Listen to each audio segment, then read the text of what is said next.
Hello guys, welcome to my channel. Today we will discuss API. So, inside this one, we will discuss a very precise definition of API. So the first question before we start this course is, what is an API? So basically, API is the acronym for Application Programming Interface. The A is coming from the application. The P is coming from the programming and I is coming from interface.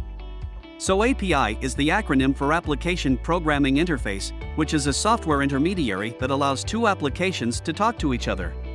For example, here we have some examples to understand about an API on a deep level.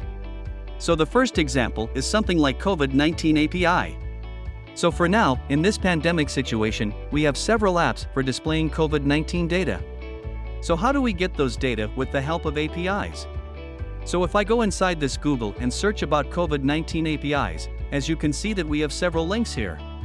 So randomly, I have clicked on this link and am getting a Postman collection link. Inside this, you can see that we have several APIs. Here, we have like summary by using the GET request type. Simply if I copy this URL and press enter.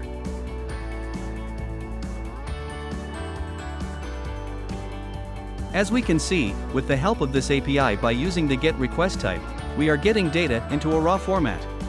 The API returns data into JSON offset. Inside this JSON offset, we have properties as well as another offset inside the parent offset. So currently the data is in show format. But when we display inside any mobile application, only inside of our application simply we need to parse and display into our desired format. Like if we want to display in table format, simply we can do that. If we want to display it into some graphical representation, simply we can read data and put it inside charts. And so like with the help of pie chart, graph chart, or any other chart types. Now, in the next example, we have something, Facebook API. As you know, Facebook provides a messenger app. So, inside the messenger app to get instant messages. Behind the scenes, Facebook uses API's concept, and for the notification list of shared posts, like, and comments, we get all notifications using APIs. Now, next, we have APIs for weather reports. As we can see nowadays in mobile, we have several applications installed which provide weather report data and cell phone video. That application collects data simply behind the scene.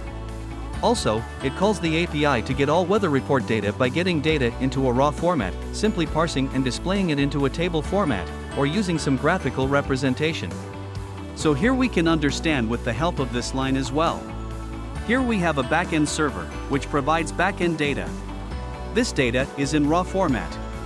Now here, we have application types, let's say mobile applications or web applications.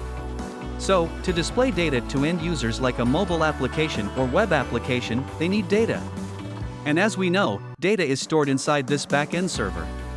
So, API is the connector that connects back and so forth, takes the raw data converted into JSON format, and forwards it to the mobile application or web application. So simply these applications parse the raw format of data and display it in the desired format.